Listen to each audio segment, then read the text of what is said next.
All right, so we are live and welcome to Monday morning mentoring. We're still working out some bugs on going live here.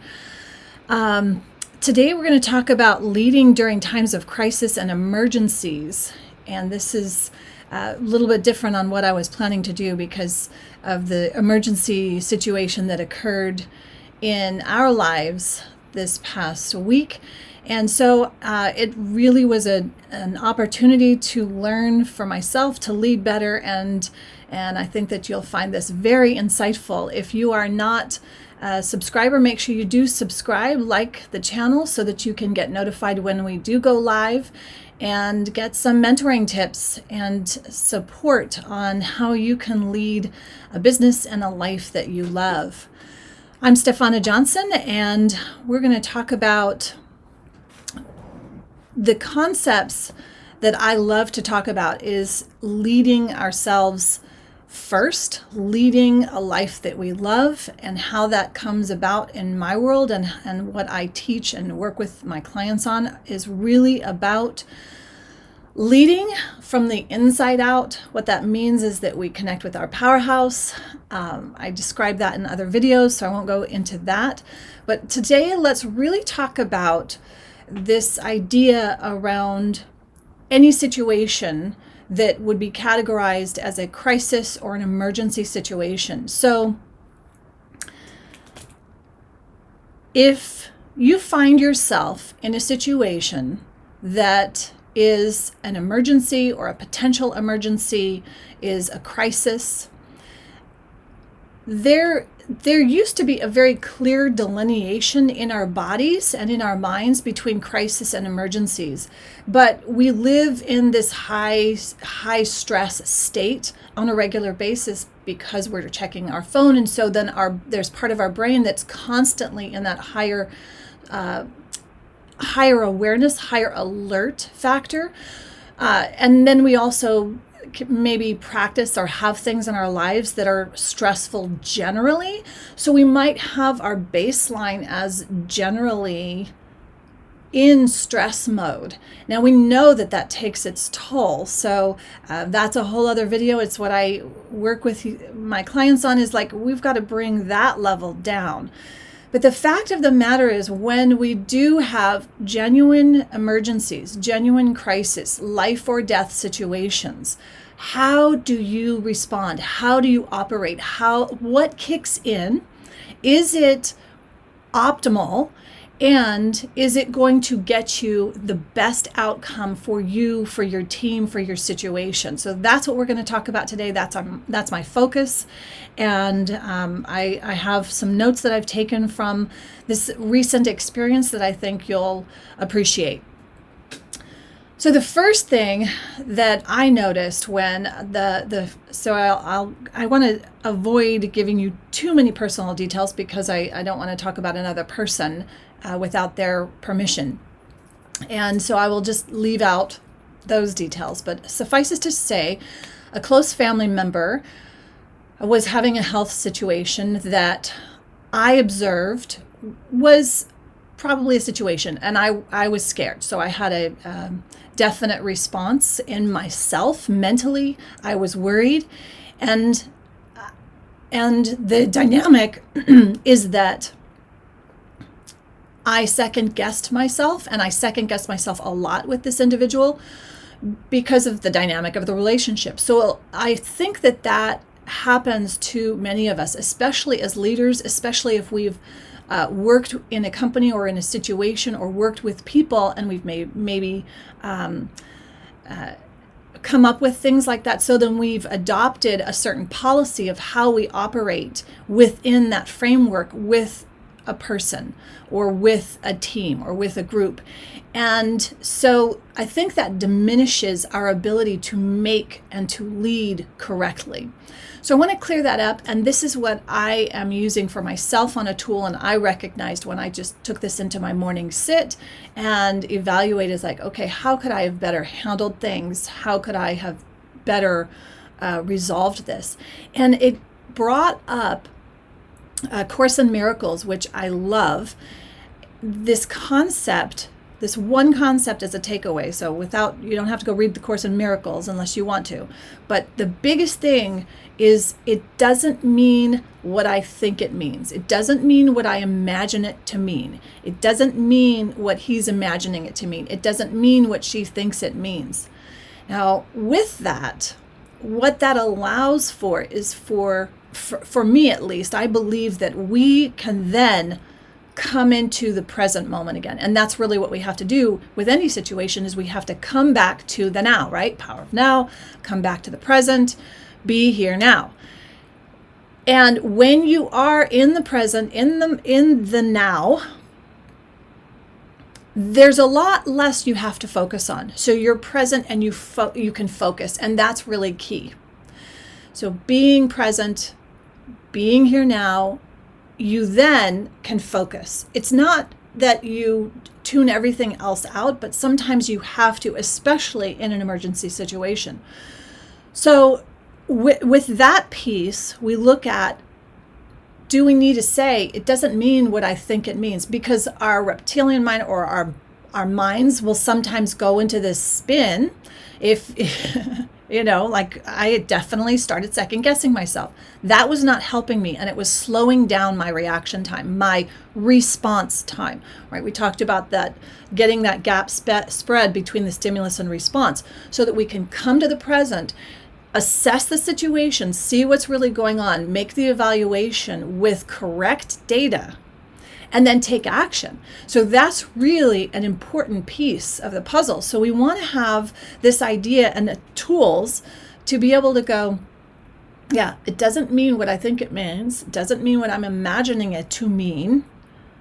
Focus, get present. What is the reality here? What is really going on here? And if there's a situation, there's certain things that are cut and dry, like someone's clearly an open wound and they're bleeding, you take action, you do that. But if you're being presented with something that intuitively, and I really love being connected to your own intuition. I think that that's an important skill to cultivate, having your intuition and being honed there. But I think our intuition gets diminished, and our real clear capability to tune into that intuition, because we are so distracted. It's just commonplace now to be distracted by our smartphones, which are really great tools, but they can also be super hindrance to our just like, hey, we need to have our wits about us, right? Okay, so coming back to this, the intuition of like, okay, something's going on here. You recognize something's off. You don't know what yet, but something's off. And then you make a note of that, and maybe you comment upon it to the person, maybe to another person. And in fact, this is where teams come into play. So when we're leading, you're assuming that you're going to lead someone, a group, a team, a company. And so teams are so important. I never before, except in the I'm usually a lone wolf. I definitely am. I'll take off and do it on my own and I'll lead a team, but I'll do it on my own, or I'll move forward. And this has been a really good lesson for me, is that teams can be invaluable and they can be utilized in a very powerful way. So I'm recommitted to really seeing what kind of teams do I need around me, and with that, what kind of support as a group, and my family in a different way. I'm looking at that as like, how can I establish a better established team within my family, within the sphere that we can influence, and then outside of into an organization. I mean, really, what are organizations but more of our, if we can look at that, they are our teams, and how can we better utilize them so we're in harmony and so that we work in a cohesive way? That would be optimal. And so while that doesn't always happen, we come back to stepping into that leadership role of a situation and being able to be here, be in the moment, and clearly focus on. For me, here's the standing point for me, and I think I wish everyone would have it. Everyone's going to have a different, what that looks like will be different, but ultimately, this is just my ultimate policy. I have it printed on the top of the doorway so everyone who walks through there knows this is my intention, that I am holding highest good and best outcome, not only for myself, not only for my family, but every single person, animal, thing, the earth that I meet. I'm holding the highest good and best outcome. Now, the thing with that is, I don't know what that is for another, but I trust, and I lead from that place of trusting that I will be guided, whether it's through my intuition, whether it's through my wits, whether it's through my tools that I've developed, whether that is what I believe, that's what I hold to, and that's what I focus on. That's what gets me up every morning. That's what gets me through the day and any situation.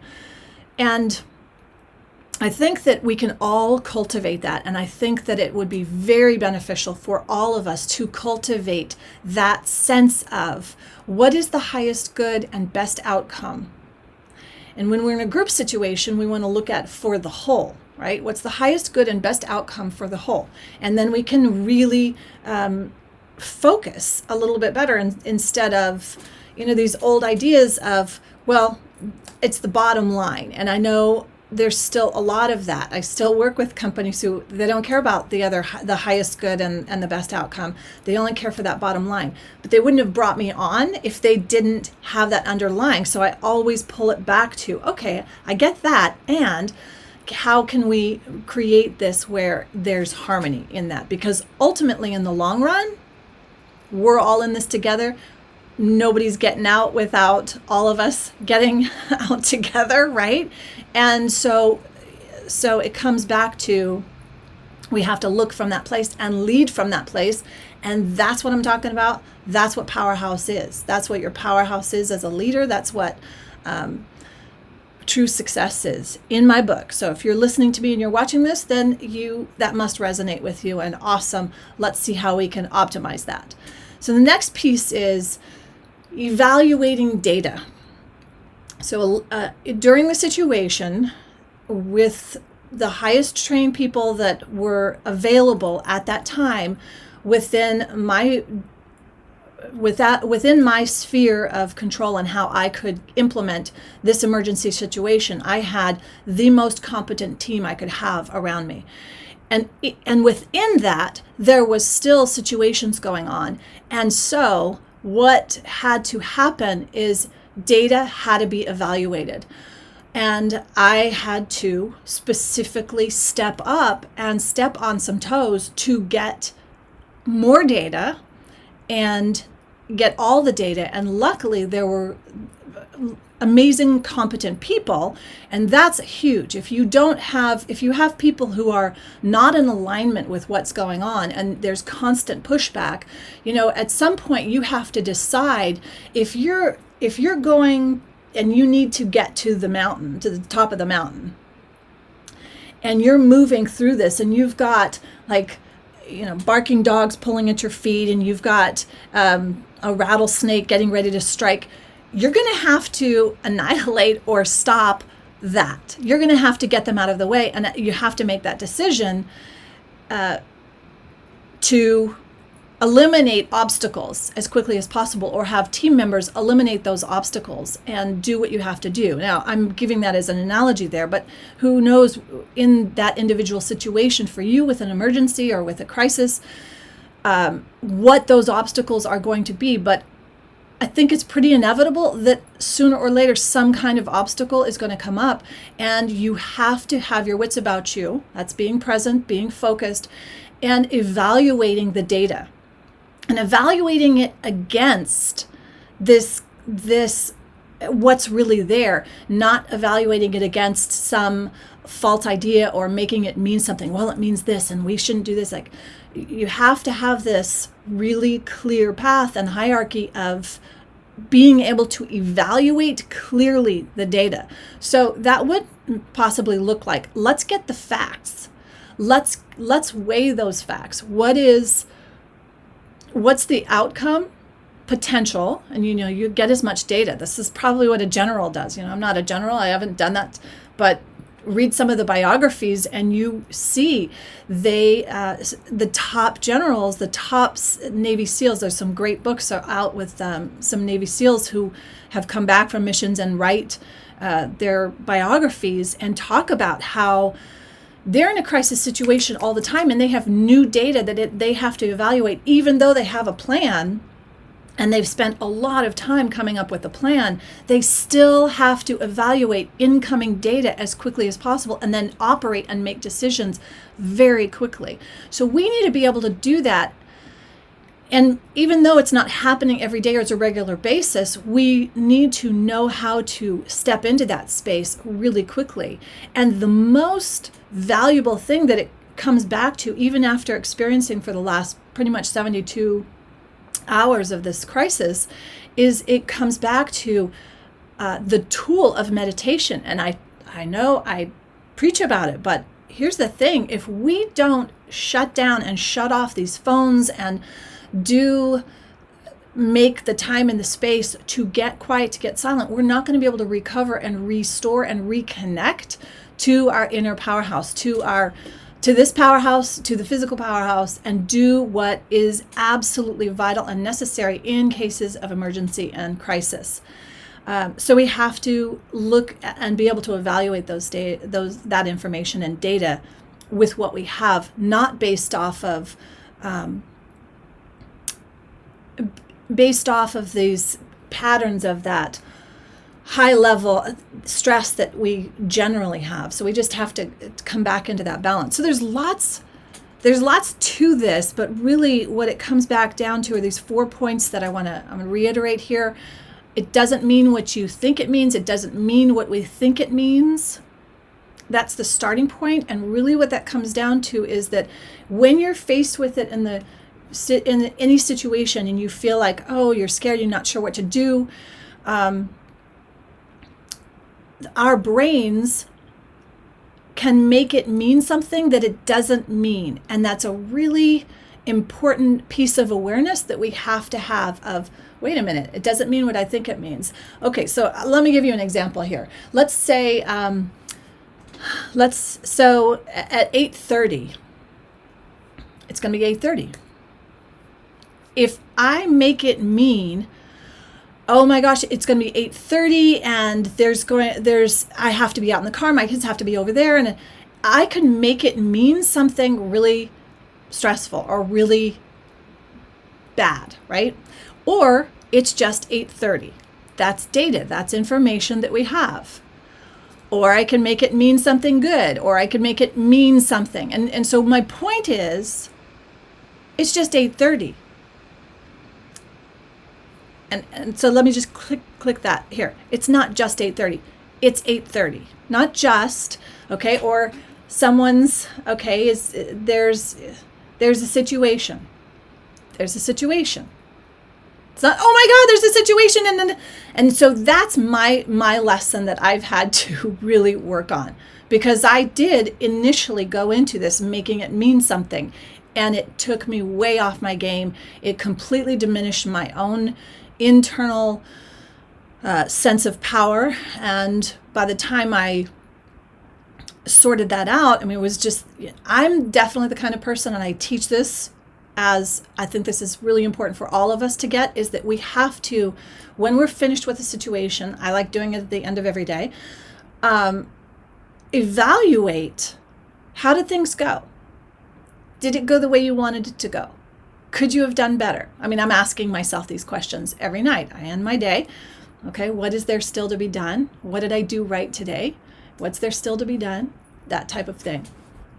And it helps a lot. I learn a lot about myself. Self-awareness is huge for powerhouse leaders, right? That's a key principle, key powerhouse leader trait. So what does that allow us to do? And that piece around, it means this, and I'm not literally saying to myself, oh my God, it means it means this or it means that, but there's that mind, that part of us in that, even in my body, I felt like, okay, it means this, and there's something scary going on. And we have to come down to this place of being able to relax and get present and focus in order to lead in a crisis situation, in an emergency situation. These are vital tools that we all need to have. We all need to be competent with, and being able to come into this place of meditating. These are the things that help, and then you can go and practice the skill of addressing things, making sure you have good communication with your teams, making sure that there is congruency within the teams, making sure you're aligned with your values and the purpose. Even if it's an overarching, like, highest good and best outcome, what does that look like? Okay, let's define that. And then being able to evaluate data correctly. We've got to, data is going to be coming in emergency situations. Ideally, you're going to get it from competent sources.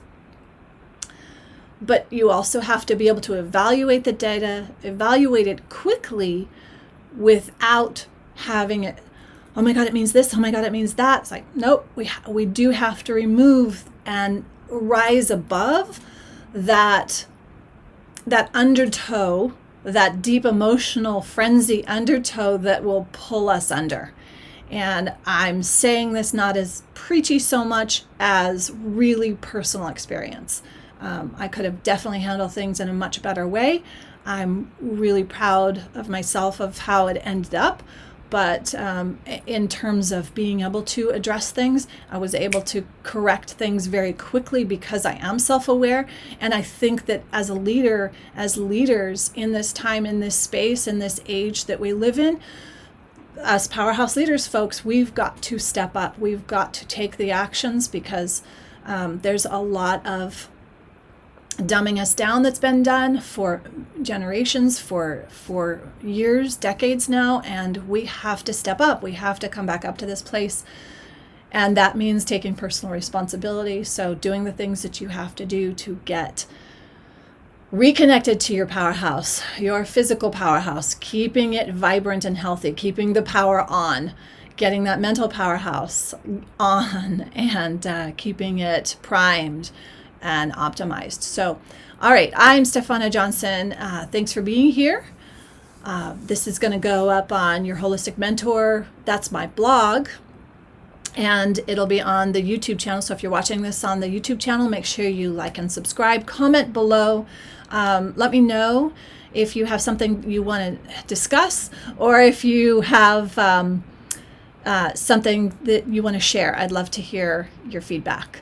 Okay, and on Facebook, guys, if you want to like, subscribe, make sure you are connecting with me. And I'm sending a huge power whoosh to all of us. We are here doing what we have to be doing to fight the good fight sometimes, and we need to have each other's backs. And I will say I'm so grateful for those that had my back over the last 72 hours, incredibly grateful, and a huge power wish to those that need to heal.